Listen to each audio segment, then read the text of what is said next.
OMG guys, may gusto akong share sa inyo. Oh my gosh, hindi ako makapaniwala. So, bale kahapon, ayan, kahapon ko pa siya nakita, pero hindi ko may share sa inyo kasi grabe yung kilig. Oh my God.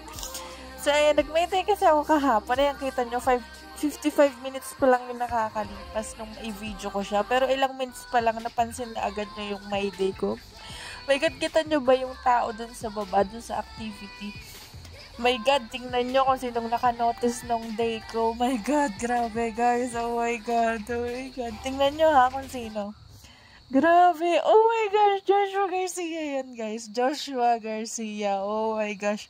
Nakita niya yung day ko and then pinusuan pa. Oh my God, manood na kayo ng Unhappy For You. Diyos ko guys. Tapos ito pa, hindi lang once, but twice.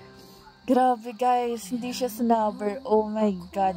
Support nyo ang Josh Lee. Oh my gosh. Lalo na to si Joshua Garcia. Diyos ko, kababayan. Ala pagka-pogi na yung pagkabait pa. Oh my God. Ayan, tingnan nyo. Legit na Joshua Garcia yan ha. Oh my God. 6M yung followers. So legit na si Joshua Garcia talaga yan. Oh my God guys. Hindi ako makapaniwala. Ay. Grabe. Joshua Garcia. The best. Thank you, thank you, thank you, thank you. Ayan. Worth it panoorin tong Unhappy For You, guys. So, sugad na kayo sa pinakamalapit na sinihan.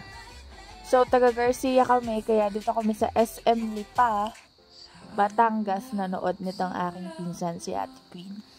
So, ayan, guys. Nood na kayo ng Unhappy For You, promise. Sulit na sulit ang ibabayad nyo.